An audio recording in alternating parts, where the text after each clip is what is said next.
Yo, what's poppin', Savvy Investors? It's your man's Dex here, the Savvy Investor Dex, as you guys know it. Today, I'm headed downtown once again to the courthouse. Wow, look at those gold rims.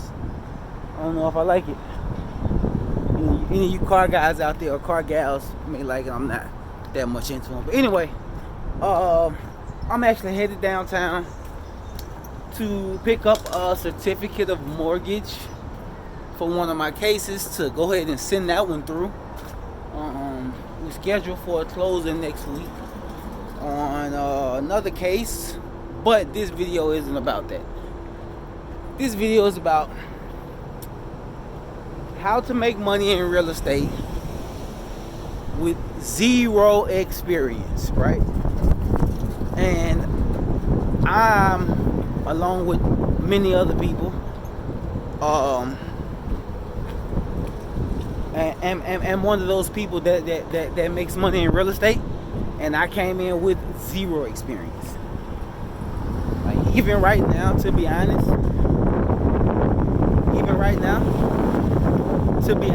my experience level, I would say, on a scale of 1 to 10, I would say my experience level in this is probably a 2. You know? And I say a 2 simply because I'm always studious. I have a mentor, so I'm always learning. And I do have somebody to turn to when I have questions. That's why I said 2. But anyway, how do you make money? Like, if you don't have any experience, like you don't know really where to start. Maybe you know you're gonna start with wholesaling or whatnot, but you know, you don't know really how to get started in wholesaling. Seems intimidating.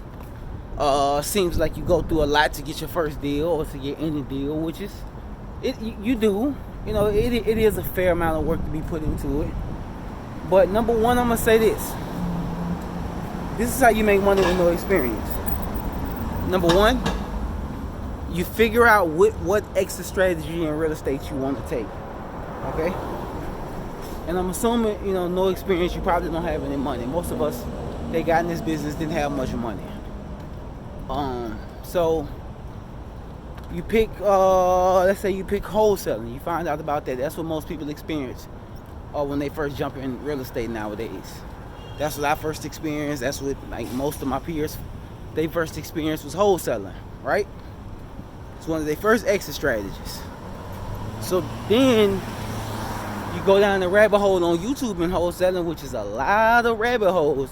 But I went down those rabbit holes day and night, and I got my first deal. That was the part of me being studious, educating myself. It's a lot of free game on YouTube. I say that all the time. People be like, oh no, I mean, you can get some of the game on YouTube. You know, you can, you know. Man, no, listen. There's a lot of juice to be gained from YouTube videos. Subscribe to these pages that add value to your life. You know, if you're looking to do real estate, get all that other bullshit off your timeline, especially in the beginning. Like, I don't have shit on my timeline that don't pertain to real estate for the most part. You know, it's either real estate or stocks, I would say. So start there, you know. As you go down that path, and you know, you keep going forward on educating yourself, watching these different podcasts, maybe you even buy a program or something, you know. But you're educating yourself, right? And of course, everybody say, yeah, of course I gotta educate myself. Okay, so we started with YouTube, we're educating ourselves, but how do I make money? I need to make money. I don't have no money. Start in your city. I don't care how small your city is. How you doing? Start in your city. If you're in a small town, population 10, 12,000 people, I'm actually from a small town like that, right? Start in your city. There are people that buy real estate everywhere. Other places is just not as booming. Real estate transactions still go on in my city. You know, fairly frequently, and it's only about 2 or 3 people that consistently buy. So there you go. Your thing is you're tapping into the market before the buyers do in those really small markets. You know? I don't say shy away from it. You know, I say go after it. And the reason I say go after real estate in your wherever you at, because you're able to do things face to face with your clients. I personally think it's best to go on some wholesale appointments or go on some appointments, you know, when you're meeting people at the house, they're thinking about selling it to you, or you're thinking about buying it, right? Versus not going to appointments and just calling people in other states because, you know, your state or your city rather doesn't allow it or doesn't fit the best criteria for what you're doing. And I get it, that might make your job that much harder, but I will tell you this, something about harder. Normally when things tend to be hard like that, it's a lot to be gained on the back end. It's a whole lot to be gained on the back end. Like I look forward to the challenges now because I know what's coming after that challenge is gonna be so rewarding, you know. So yeah, that's one little nugget I'll drop. Another one pertaining to wholesaling, right? Counties or parishes right next to you. Obviously, you work those. The key thing I just said was that face-to-face interaction.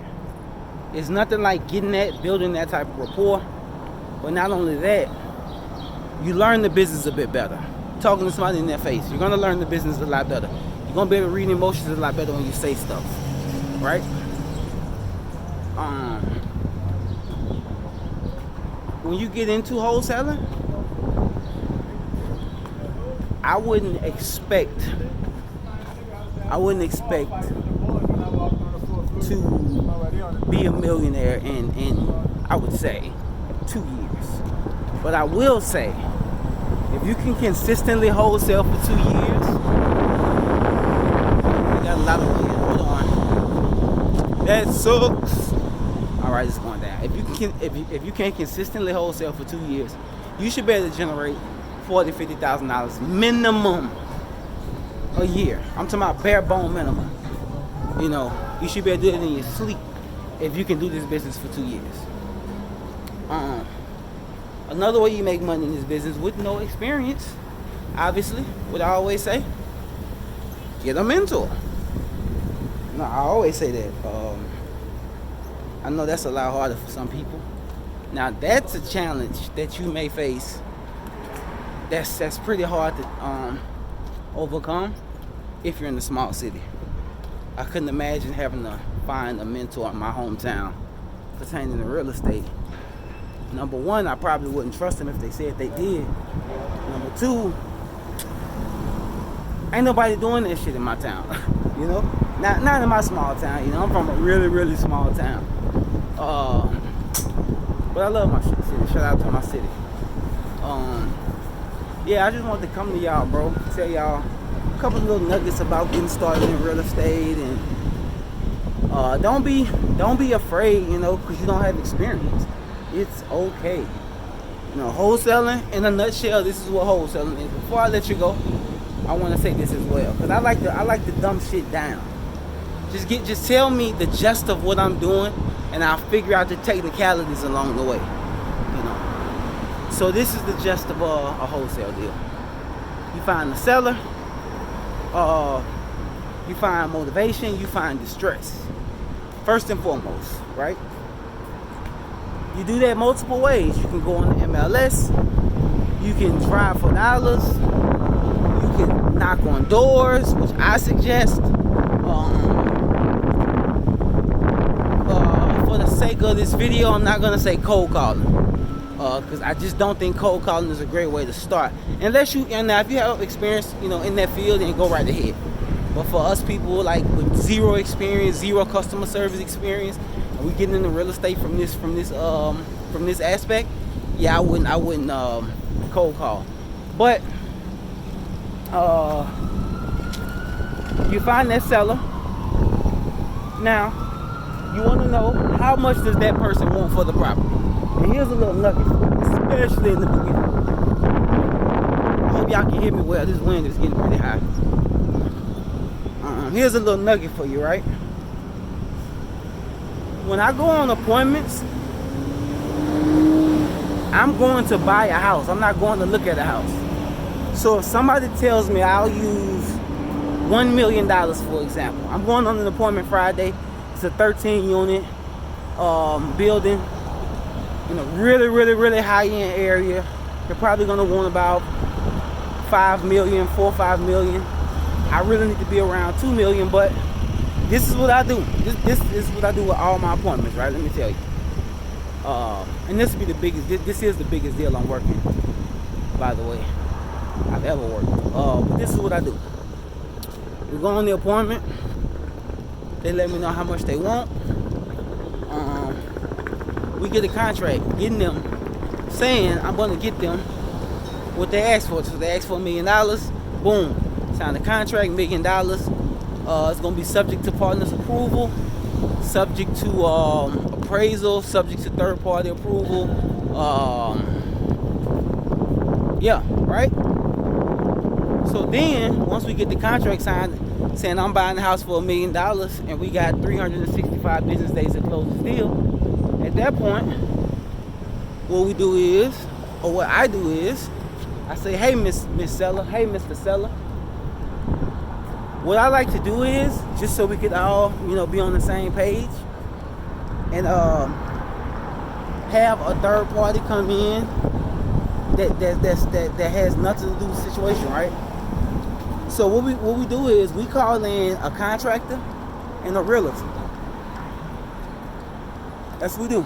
So if I call in a contractor and a realtor and they come in and they say, hey, Miss Seller, we don't know.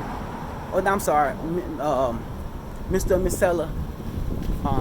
This property was evaluated. We got it at $600,000. Well, if $600,000 is the number I need to be at, which normally it's gonna be that if it's that type of deal. Just using that for an example. I just brought in a third party that I don't know. She doesn't. I don't know, or the seller knows, and we just walk them into a number that you didn't have to say, right? If you get it. I sit down and I would say, hey man,